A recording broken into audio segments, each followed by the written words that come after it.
Man, we got a real boil here too, which is nice. Hey, Tim here, and we are making stovetop mac and cheese in a cast iron skillet. This dish was inspired by one of my childhood comfort foods. I think everyone's childhood comfort food, boxed mac and cheese with hot dogs and peas.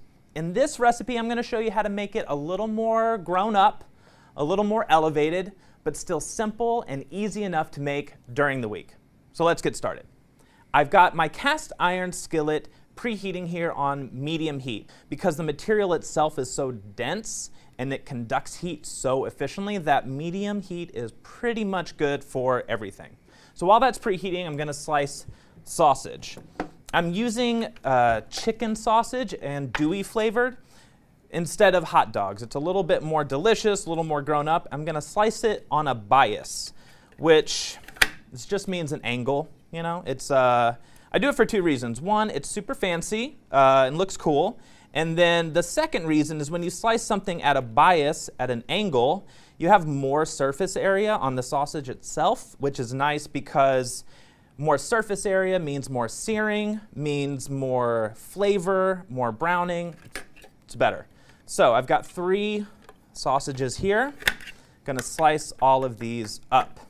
Okay, so I'm going to add 3 tablespoons of oil, which I know is like more oil than you think you need for searing sausage, and it is, but I'm going to use that oil to make a roux later on, which is a way to thicken the sauce. We'll talk about it. Okay, in the sausage goes. Ha ha ha. Good. I'm just going to stir this around. What's happening right now is that the oils from the sausage are mingling with the oil from the pan, and it's going to flavor everything really well. This will take about 4 to 6 minutes. While that is browning, I'm going to grate some cheese. Here's what I've got. 8 ounces of cheddar cheese and 2 ounces of Parmesan. Anytime I'm making, especially if I'm making macaroni and cheese, I'm going to grate my own cheese for a couple of reasons. One, it's just better. And 2, it'll mix into the sauce so much easier. I mean, think of it this way. The same reason if you buy like a bag of grated cheese and none of the little cheeses stick together in the bag, that's the same reason that it's not going to melt into your sauce. You want something really creamy, really dreamy, comforting, delicious. While you're grating, just give your sausage a little zhuzh, stir it around. Don't worry about like flipping over each little piece of sausage. If some sausage is more charred than another, it's not a huge concern. It's kind of like when you're cooking with bacon fat. The bacon fat itself is flavoring everything up. It's really good. Now, Parmesan. Parmesan has a little bit more of a like savory flavor to it than the cheddar. It'll just taste kind of rounder and more full. I'm kind of one of those people that I think if you're going to add cheese to something, add your whatever cheese it is and then add Parmesan. Now what I'm going to do is I'm going to reserve 1/4 cup of the Parmesan cheese. This is going to come in handy later when I have this crispy crust topping for the mac. So I've got 1/4 cup of Parmesan and I'm mixing it with panko breadcrumbs. Okay, it's been about, that feels like 4 to 6 minutes. It's brown. So taking the sausage out, and you can like smell, this is an andouille sausage, so it's got a lot of spice in it. It's really delicious. All right, set that aside, use it for later. Okay, so the pan is still on and I've got the oil in here, and now I'm going to make a roux. We'll take 1/4 cup of flour. Roux is a French technique. It is basically a way to thicken sauce. It sounds fancy, but it's really not. Super simple. All I'm going to do is cook flour in oil. You can use butter if you want to, any kind of fat. And I'm also going to be scraping up like the stuck-on bits here from the sausage. I want to cook it for like a minute or two, and it's going to start to smell like toasty. Okay. Now I'm going to add 2 cups of milk. Oh. 1 3/4 cups of milk. All right, let's see. We dropped about, like that much milk, I think, is on the counter right now. I've got half a cup of heavy cream. Just gonna make it rich and delicious. And then cream cheese. Cream cheese is just gonna make everything rich and creamy. We're gonna get it to a simmer. We're gonna cook everything together. Oh, I also wanna add some Dijon mustard rub, which I would say is the crucial ingredient to making macaroni and cheese. It's not gonna make everything taste like mustard, I swear. It's basically the difference between having cheese with macaroni and having like mac and cheese. So now we whisk everything together. Nice thing about cast iron is that it holds on to heat really well.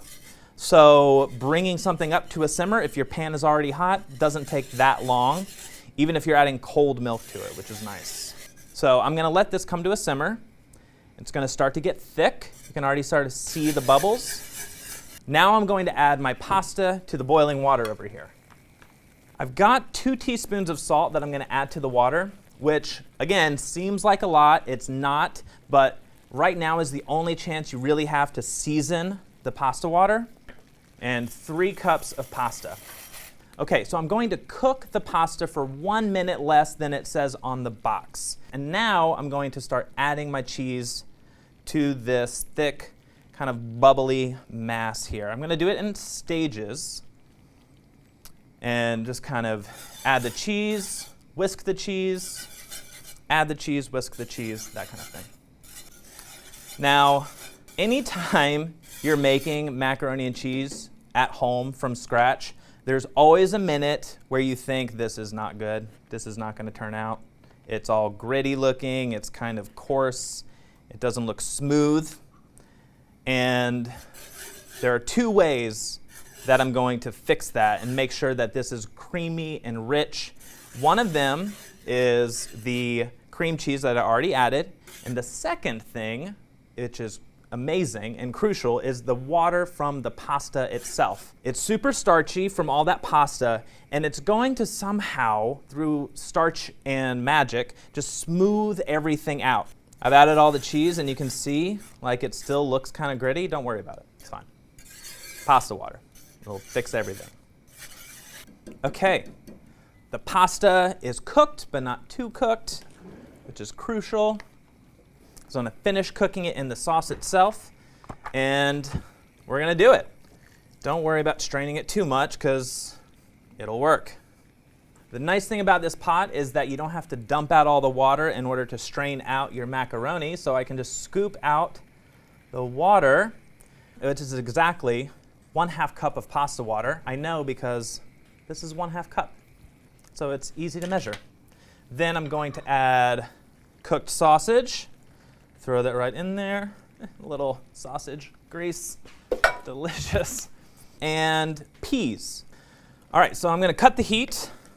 Now I'm gonna mix everything together. Okay, come here, you've gotta check this out. The sauce now, before it was gritty and grainy and I was like, this is not good, it's not looking good, but look at it now. It's like smooth and rich and amazing. Most of the time when people are making macaroni and cheese in a cast iron skillet, they bake it. But I think that when you bake mac and cheese, it's kind of a different thing. It's like firm, it's dense, you can almost like slice it out, you know? And I want this childhood memory of like stovetop macaroni and cheese. So what I'm gonna do, I'm gonna take my parmesan and panko, sprinkle everything on top, and then I'm gonna broil it. This will give you the same kind of crispy crust and texture that baked macaroni and cheese has, but it'll still be saucy and creamy and delish.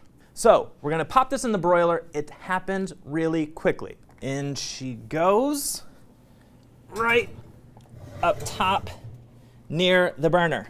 1 to 2 minutes under the broiler. Do a lot of peeking, do a lot of checking, make sure everything's good. Yeah, it's good. It is ready.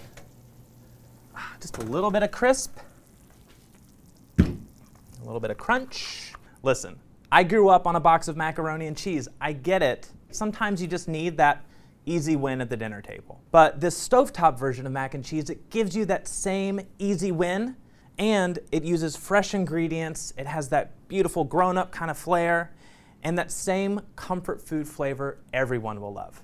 You're gonna love it.